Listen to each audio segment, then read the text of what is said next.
kitu ambacho kinafanya nisimame na BBI ni maneno mawili tu.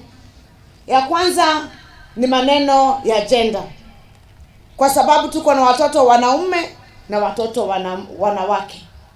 Ya pili ni kuongezewa kwa pesa katika eneo letu la Mount Kenya, kwa sababu tusipoongezewa hizo pesa hatuwezi kuwa na ile pesa tunasema ya cushioning, ya coffee fund for example.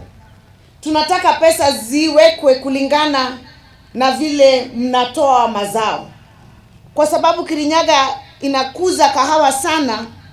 Pesa ambazo tunapewa kulingana na ukuzaji, na za agriculture tunakuwa na mingi. Bei ya kahawa ikienda chini duniani, iko cushioning ambayo county government imepewa, ikasauliwa na county assembly. Wakulima wetu wanapewa hiyo cushioning ndio pesa wasilipwe chini ya bei fulani. Hiyo ndio inafanya tusimame na maneno ya BBI.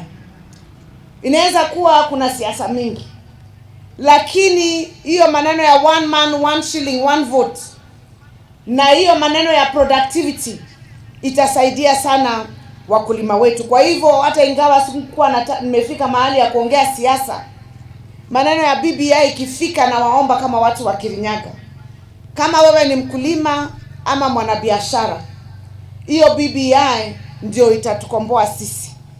Ndio mwaka unaokuja hatutakuwa tunaogopa ni nani atakuwa kiongozi wa nchi, kwa sababu kila mtu atakuwa ameangaliwa kulingana na needs zile ambazo wako nazo. Kama ni mkulima, pesa zao ziko; kama ni vijana, zimewekwa kando.